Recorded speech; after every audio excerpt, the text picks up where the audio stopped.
Welcome to Career Tools. This week, disc and presentation downfalls, high eyes. The questions this cast answers are, what are high eyes likely to forget when presenting? And how do high eyes increase effectiveness when presenting? Folks, if you haven't already taken the new MT disc, I encourage you to do so. You may have taken a Wiley disc from us in the years past. We used Wiley for many, many years and have finally built our own instrument and validated it fairly extensively. And as we have been saying to people, it's simpler, it's smarter, and it's cheaper. And the cheaper part is really good. I think Wiley now is about $80 and ours is $30. And the output document you'll get will be much more detailed about things you can do behaviorally, much like we're talking about in this cast, to help you be more effective working with all kinds of people from all kinds of places. This is part of a series we're doing about disc and presentations. For each of the styles, we're going to tell you what it is that your style is most likely to get wrong in a presentation. And each of the disc profiles has their own strengths and weaknesses, and they bring that to presenting. And there isn't really a best profile for presenting or any other task, but high eyes find presenting easiest. They find it most fun, which is not to say that they're the most effective. And even though every profile brings weaknesses to a presentation, any of us can behave any way we want when we think about it first. So for high eyes, that means more preparation and structure before the presentation. And presentations come in a variety of types. We can have motivational and educational and briefings and instructive and problem solving. And this guidance focuses on the most common of business presentations, the ones where you have to persuade someone to agree to your proposal. That's right. Our outline for today is, as Wendy mentioned, it's a simple outline. We've got consider your audience, prepare, structure your presentation, and rehearse. Things that high eyes love to do. Okay, so the first one is consider your audience. And this is not an instruction for high eyes in particular. It's actually an instruction for anybody who's doing a presentation, no matter what your disc profile is. Should we do what disc is before we go on? Oh, yeah. Okay, so disc is a personality profile. No, not a personality profile, a behavioral profile. Yes. DISC is a behavioral communication profiling assessment, right? And so you get basically 4 quadrants that we think of visually. If you could picture a circle with 4 quadrants, and basically 2 hemispheres. You've got on top, you've got your high Ds and high Is. Those are your more assertive profiles. On the bottom, you've got your high S's and high C's. Those are your more reserved profiles. On the left are your high Ds and high Cs. Those are your more task-focused profiles. And on the right, you've got high Is and high S's. Those are your more people-focused profiles. And so where people fall in each of those quadrants dictates, of course, a letter, right? Mm-hmm. High D, high I, high S, or high C, but also their natural tendencies in terms of communicating. So high Is that we're talking about here are assertive and people-focused. And probably if you're listening to this, you already knew that you were a high I. If you didn't, welcome to the high I-dom. Andrew is in that category with you. Yeah. And to go back to your audience, you might have heard us say this once or twice before, that communication is what the listener does. So it's sending information in a manner that makes sense to the listener is how you make it easiest to understand for them. And as a high I, you like to communicate using stories. Your idea of evidence is a conversation that you had with your supplier or a customer or a friend in the industry. That's evidence for a new product or evidence that your proposal should be accepted. The other profiles don't think like that. No. High Cs think that evidence is only hard numbers and preferably to at least 2 decimal places. And Wendy, you can see high Is in a lot of different industries and people. We don't want to generalize that certain profiles gravitate towards certain roles, but they do. I mean, they, high Ds like being in roles where they can tell people what to do, and high Cs like being in roles where they don't have to interact with as many people as other profiles. And high Is find themselves or gravitate towards positions where they work with other people or where they get to interact with other people. And so we see this in, of course, sales, marketing, that type of stuff. But politics, we see a lot of high eyes in politics. And TV and films TV and films, yeah. And I've noticed, at least, I don't know, over the last 5 years or so, and maybe it happened before this and I just wasn't paying attention, but I've noticed a lot of politicians, right or left, doesn't matter, they use to make their argument or to make their case, they use an anecdote, a specific person, a specific situation. I right? met Joe in this city on my tour last month. I want to talk to you about Joe who has, who lost his job and is now doing this, right? I mean, it's from a high eye standpoint, it's trying to build that connection, evoke emotion, right? Which is a people thing. Emotions are people things. Computers don't have emotions, right? And so that's kind of an example of how an anecdote is not data. And so if you're telling that story, but your audience is more reserved and task focused or high Cs, the message is not going to land. They don't get it. They've just instantly dismissed it because it's like one story from one guy. How does that persuade anybody? Yeah. It doesn't matter how charming you are. It's just not going to work. No. It's not only the disc profile that you want to consider for your audience, unless you have an entirely homogeneous, homogeneous audience with only one disc profile represented. Can you imagine a room full of high Cs? Just high Cs. That'd be so bad. So you can't cater to just people's disc profiles. So keep that in mind, but also consider the other attributes of the audience. So for example, how many people are you presenting to? Because that dictates how much interactivity you could expect or plan for. Yeah. How much specific knowledge does the audience have? So that dictates the level of detail that you can expect your audience to understand. How much general knowledge does the audience have? Because that dictates how much time you need to spend on the background.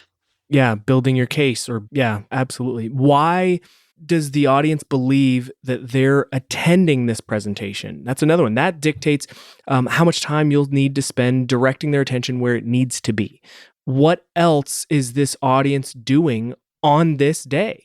An audience who, we've had this. I'll get a client, ECC, where we're going to be covering DISC and we're going to cover communication and behaviors. And it's a 4.5 hour virtual session. There's a break for those of you that are thinking about joining and now said, no way, I'm not going to do it. There is a break. Okay. But I found out once, right after we started the session, we were doing introductions. The group kind of seemed like there were people rolling in a little late. Maybe people were, a few people didn't have their cameras on. And it was just not typical for this client that we had worked with several times. And they said, oh, we just got out of an all hands meeting that we were in for 2 hours. So people are, of course, okay, that makes sense, right? People need bio breaks. People have their cameras off because they're grabbing a snack because they need nourishment, right? You got to consider, if you can, and if you know, what else that your audience is doing that day. So our next point here is prepare. Start your preparations at least twice as long before the presentation as feels reasonable to you. Us high eyes, we are notorious for saying, it's okay, I'll just wing it. I mean, I know how to do this. I know this stuff, right? It'll be fine. And I know people, right? I'll be able to read the room.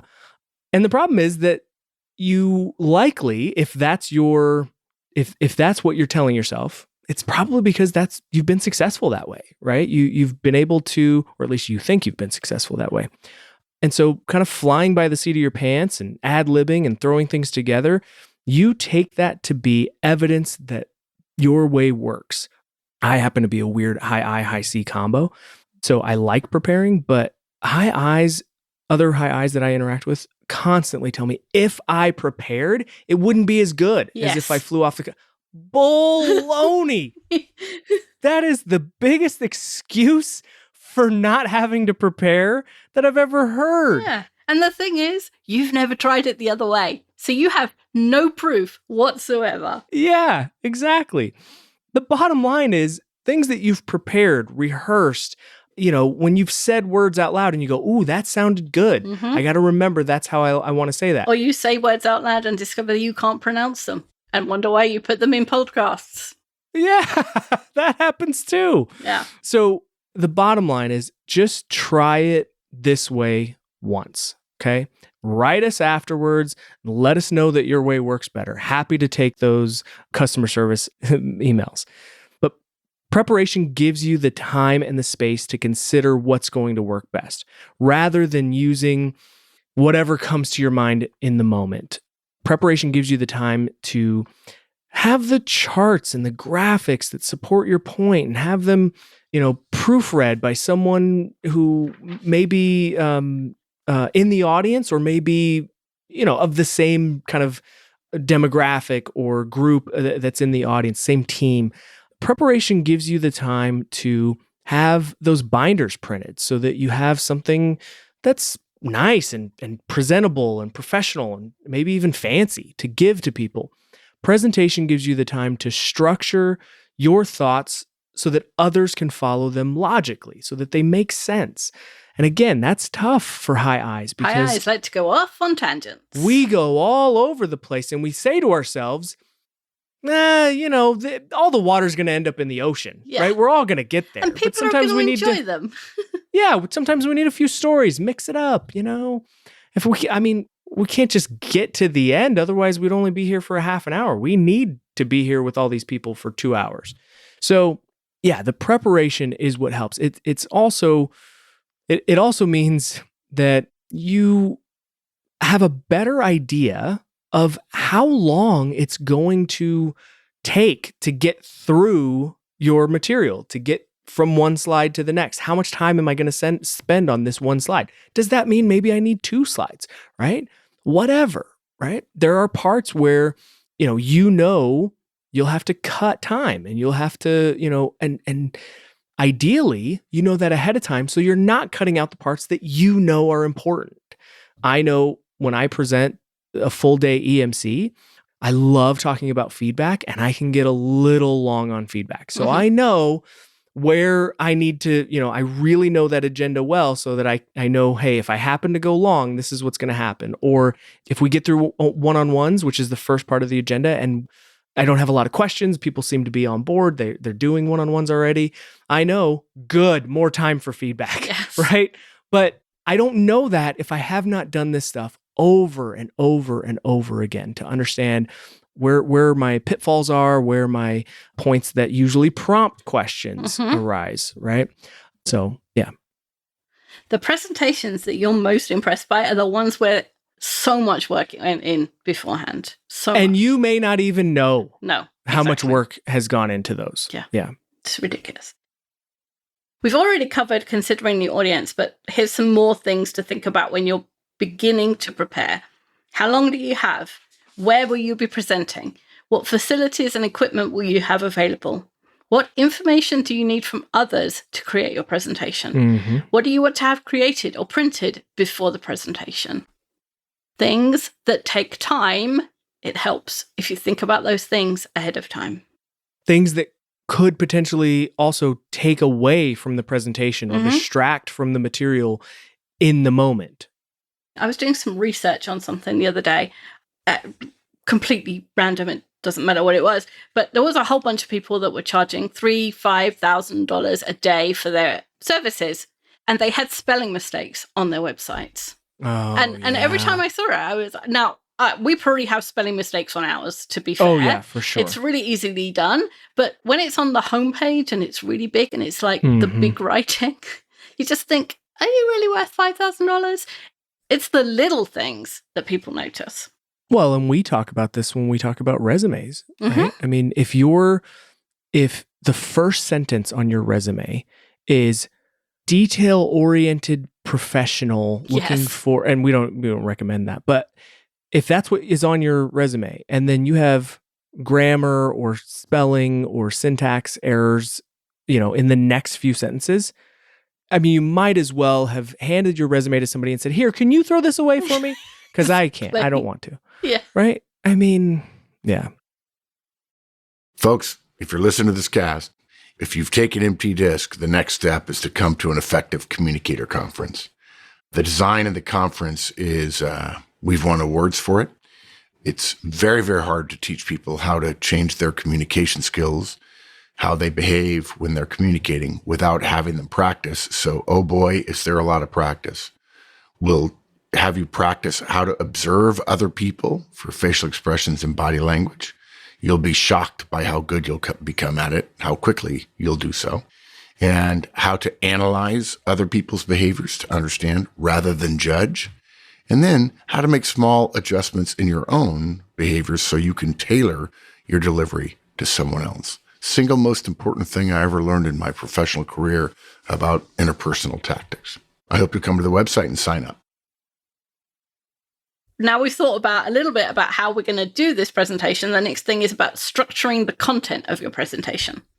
Yeah, a presentation is easier to follow, which makes it more persuasive. That's what we're focusing on here.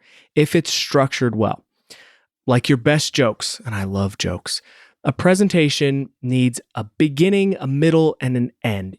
You can't just jump to the punchline, right? You've got to set it up. You've got to have a premise, right? You've got to work your way towards it.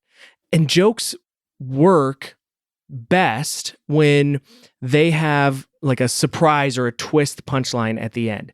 That's not what we're talking about here. We want a presentation to follow a logical progression, right? And not necessarily have a plot twist at the end. Yeah. We don't want to give a 50-minute presentation about about why we should do X and then say, but really we should do Y right at the end. Oh, I just want to go to that presentation.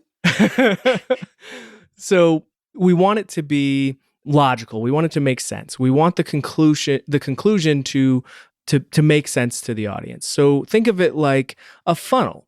You want all of the structure in your presentation to channel the audience to the point you want to get them to condense, to start from the macro and then kind of condense down to that single point of decision or persuasion.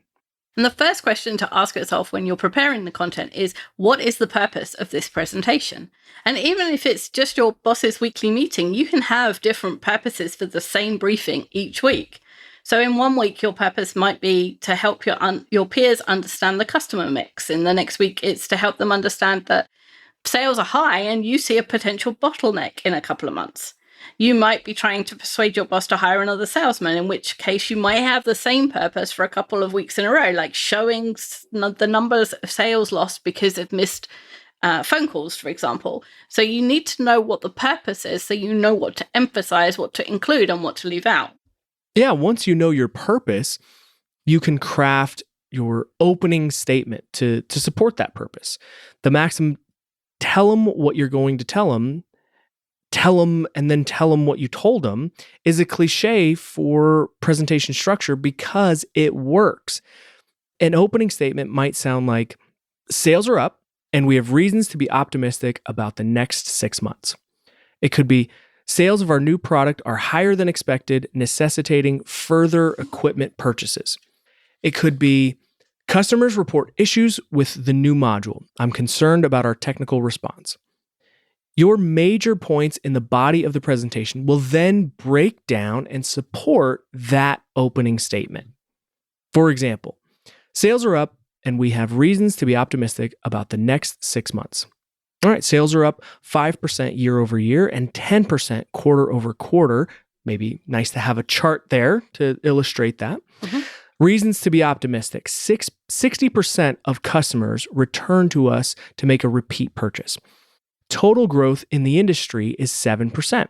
The reduction in interest rates will encourage building. Basically, we've taken the opening sentence, the opening statement, and we've broken it down into component parts, and then we've given some evidence for each of those component parts. And none of those are stories. They're all facts. Yep. In the mind of HiSeas. They are things that can be verified, things that are happening to more than one person, things that can have numbers that represent them. Yeah. And you high eyes, they kind of tell a story, if that makes you feel better, right? Yes. And you can tell a story if 60% of customers return to us to make a repeat purchase. It's one of your points, and you have enough time. You can tell a story about a specific customer because some of the people in your audience are high I's and they will appreciate it, and high S's will probably appreciate it too. What we're trying to do in these casts is to show you the thing that you're not going to do. So you will naturally add a story. You will not naturally add numbers. Absolutely. So finally, you'll need a conclusion. It could sound like this. I hope you can see why I'm optimistic and you agree with me. As you can see, the sales of our new product at 10% above predicted will necessitate the purchase of 3 new machines if we're to keep the lead times the same. Could also be the customer issues are serious, and I believe necessary changes, The customer issues are serious, and I believe they necessitate changes in our technical response as I've outlined. So we should keep that in. So we'll keep that in. We'll keep in Andrew stuttering over necessitate, because the next point is rehearse. And one of the reasons we rehearse is we find those words that we can't say. Even if it's just your weekly meeting and it's a client and you know the name of the client, but every time you go to say it, you say it with the wrong emphasis or you say the vowel in the wrong way. We have lots of clients and some of them have some very odd names. Yeah. If you say the word out loud, you discover that it's a difficult word for you. Or I need to write down the customer name in phonetics, how I would say it, because for some reason it doesn't twig with me. Yeah, there's nothing in the name of this client that says that should be a long vowel, but it is. And I just always want to say it. Laticrete or Laticrete? Oh, yeah, it's Laticrete. Yeah. I was also thinking of, we have Publicis, yes. Publicis Sapient, and it's Publicis. Yes. It doesn't say that on there. No, it doesn't say it. And I've had several sessions with them where I've said Publicis. And then they were like, well, Andrew, it's actually Publicis, but you could probably just, everyone else internally says PS. And I go, oh, well, that's really helpful. Yes, I can say PS. Yeah. Yeah, I can say PS. Sometimes it's writing down that word in a way that it makes sense to you, right? So you might write POO- rather than PU, just because that's how you would pronounce those letters. Yeah. I'll give one other quick thing in terms of preparation. When we get rosters of who's going to be in sessions as presenters, if there's a name that we're not sure on how to pronounce, maybe it's from, maybe it's an overseas client or maybe it's just a name we've never seen before, we look it up. We go, try to see if there's a common pronunciation so that when we are doing introductions, we don't butcher someone's name. Now, we still are going to sometimes, but we try to do that extra little step of preparation. I like that. I'm going to a Toastmasters contest tonight. It's contest season for anyone who's not a Toastmaster. Woo! It finishes around now, and the winners of the contests that are happening now will go up to the world champion, and they're really good. But one of the things that we do during the contestant briefing is we ask them to pronounce their name and say their speech title so that the person introducing them hears them say their name the way they want it said and hears the speech title the way they want it said. Because sometimes you've got like 3 or 4 words and there's an emphasis on one of them and that changes the meaning. And so if the Toastmaster introduces with the wrong emphasis, your speech doesn't make sense with the title. So there's a reason that that's baked in there. It's because people have made mistakes before. So there's another one. So the more important the presentation is, the more important rehearsal is to increase your effectiveness. Absolutely. And you high I's are most likely stopped listening 20 minutes ago. I don't know who we're talking to. But for those of you who stuck it out, it's your tendency to wing it that reduces your effectiveness much more often than you think. The first time you properly prepare and structure your presentation, it'll be a lot of work, but we promise the slam dunk you get at the end will be worth it. That's right. Thanks, Andrew. Thanks, Wendy. Bye, everyone. That's all for this week. We'll be back next week with a new topic.